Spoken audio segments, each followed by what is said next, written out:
আমাকে মেরে ফেলার হুমকি ফেসবুকে দিয়েছে। পুলিশের ভূমিকা একেবারে নীরব। আমার সামনে পুলিশের গাড়ি ওসির, পেছনে সেকেন্ড ওসির গাড়ি, মাঝখানে আমার গাড়ি। 15 থেকে 16 জন পুলিশ ছিল দুই গাড়িতে। এত কিছুর পরেও যদি একজন সংসদ সদস্যের উপরে হামলা হয়, তাহলে আপনারা কোন জায়গায় আছেন টের পাচ্ছেন? গতকাল আমার নির্ধারিত নির্বাচনী এলাকায় গণসংযোগ ও সাধারণ মানুষের খোঁজখবর নিয়ে ফিরে আসার সময় গণ অধিকার পরিষদের চিহ্নিত সন্ত্রাসীরা আমার গাড়ি বহরে এক বর্বর ও অতর্কিত হামলা চালায়। আমি স্পষ্টভাবে বলতে চাই, এটি কোনো আকস্মিক ঘটনা বা সাধারণ অপ্রীতিকর পরিস্থিতি ছিল না। এটি ছিল গণ অধিকার পরিষদের সন্ত্রাসীদের এক পূর্ব পরিকল্পিত সন্ত্রাসী হামলা। শান্ত কুষ্টিয়াকে অশান্ত করা এবং আমার গণতান্ত্রিক ও জনকল্যাণমূলক কর্মকাণ্ডকে নস্যাৎ করার উদ্দেশ্যেই তারা এই ছক এঁটেছিল।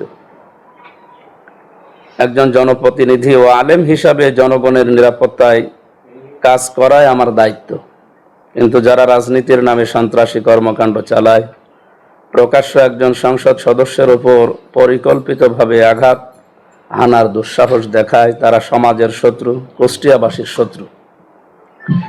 সংবাদ সম্মেলন থেকে আমার সুস্পষ্ট হুঁশিয়ারি ও দাবি, সন্ত্রাসীদের অবিলম্বে গ্রেপ্তার করতে হবে।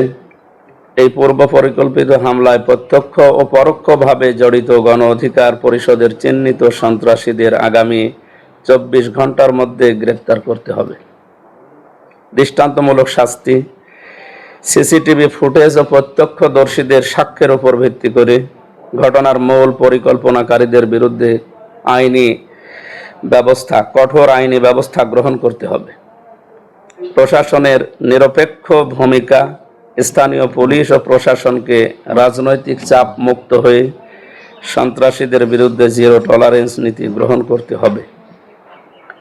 আমি কুষ্টিয়া 3 আসনের সর্বস্তরের জনগণকে ধৈর্য ও শান্তি বজায় রাখার বিনীত অনুরোধ জানাচ্ছি। তবে মনে রাখতে হবে, আমাদের এই ধৈর্যকে দুর্বলতা ভাবলে ভুল করবেন। যদি প্রশাসন অবিলম্বে এই সন্ত্রাসীদের গ্রেপ্তার করে আইনের আওতায় না আনে, তবে কুষ্টিয়ার শান্তিকামী জনগণকে সাথে নিয়ে রাজপথের কড়া জবাব দেওয়া হবে। আমরা রাজনৈতিক কর্মী, আমি তো শুধু এখন আলেম না, আমি এখন রাজনৈতিক কর্মী। আশ্চর্য। প্রথম বিষয় হচ্ছে, ওনারা আমার যে বক্তব্য খণ্ডিত, যেটা নিয়ে জমা হয়েছে এক জায়গায়, আমার নামে যে সমস্ত উস্কানিমূলক, আমার মা বাবা তুলে গালিগালাজ করা আমার দল নিয়ে, এই কথাগুলো তো আমি প্রথমে আরম্ভ করি নাই। কথাগুলো প্রথমে আরম্ভ করেছে তারা, বিশেষ করে যাদের নাম নিয়ে তারা এই ব্যানার ছাপিয়ে আমাদের নামে দাঁড়িয়েছে। আমি তাদের নামও নিতে চাই না, কারণ আমার নাম নিতেও কেমন লাগে। এই মানুষগুলোই প্রথমে আমাদের দল নিয়ে, বিশেষ করে আমার নাম নিয়ে তারা যে সমস্ত প্রপাগান্ডা ছড়িয়েছে আর মিথ্যা তথ্য জাতির সামনে দিয়েছে আমার খণ্ডিত বক্তব্য নিয়ে। আমি তাদের দল নিয়ে বা তাদের নিয়ে কি বলেছি? আমি একটা উদাহরণ দিতে গিয়ে বলেছিলাম, এই দেশে বহু দল আছে এমন, যে দলের সভাপতি সেক্রেটারি ছাড়া সেরকম আর লোক নেই। এমনকি সভাপতি সেক্রেটারি অন্য দলে চলে যায়, সে দলের আর কোনো অস্তিত্ব থাকে না। তো এই কথাটা মিথ্যা কি আর এর ভেতরে কম বেশি কি? অথচ ওনারা আমার দলের নাম নিয়ে গুপ্ত মুপ্ত এমন কোনো শব্দ বলে নাই, আর আমার নাম নিয়ে তো উল্টাপাল্টা বলেছেই। সেই জায়গায় আমি আসরের নামাজ পড়ার পরে ইসলামী ভার্সিটির পাশে যেখানে ছিলাম, ওখান থেকে আসতে আসতে শুনলাম ওনারা যে কাজগুলো করেছে, আসলে এগুলো এই যে আমার লিখিত বক্তব্যে আছে, এগুলো পূর্ব পরিকল্পিত এবং সবগুলো সন্ত্রাসী কাজ। আমাকে মেরে ফেলার হুমকি ফেসবুকে দিয়েছে, এমনকি লাইভ করি। এই যে সিয়াম শেখ না কি যেন নাম, সিয়াম শেখ না, ওর বানান দেখেছে, শেখ বানান তো হয়নি, সিয়াম শেখ। তার মানে ওর লেখাপড়ার দর কতদূর বোঝা, যেগুলো টোকায়।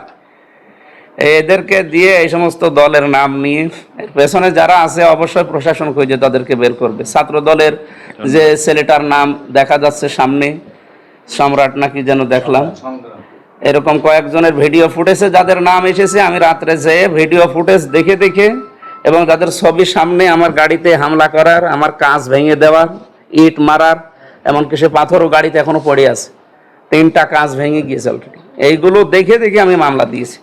ইন্না সামআ ওয়াল বাসারা ওয়াল ফুআদা কুল্লু উলাইকা কানা আনহু মাসউলা। কিয়ামতে সব কিছু জিজ্ঞাসিত হবে। যেন জামাত ইসলামী বাংলাদেশ এবং আমি কারণ আমি মিথ্যা প্রপাগান্ডা ছড়াইনি, এই সংবাদ সম্মেলন করি এবং কালকে থেকে এ পর্যন্ত আমরা জানি সব কিছু একজনের কাছে জবাব দেওয়া লাগবে। তো অনেকেই দেখি মিথ্যা ছড়াচ্ছে আমাদের নামে। আপনারা সত্যটা তুলে ধরবেন ইনশাল্লাহ। পুলিশের ভূমিকা একেবারে নীরব। আমার সামনে পুলিশের গাড়ি ওসির, পেছনে সেকেন্ড ওসির গাড়ি, মাঝখানে আমার গাড়ি। 15 থেকে 16 জন পুলিশ ছিল 2 গাড়িতে। এত কিছুর পরেও যদি একজন সংসদ সদস্যের উপরে হামলা হয়, তাহলে আপনারা কোন জায়গায় আছেন টের পাচ্ছেন?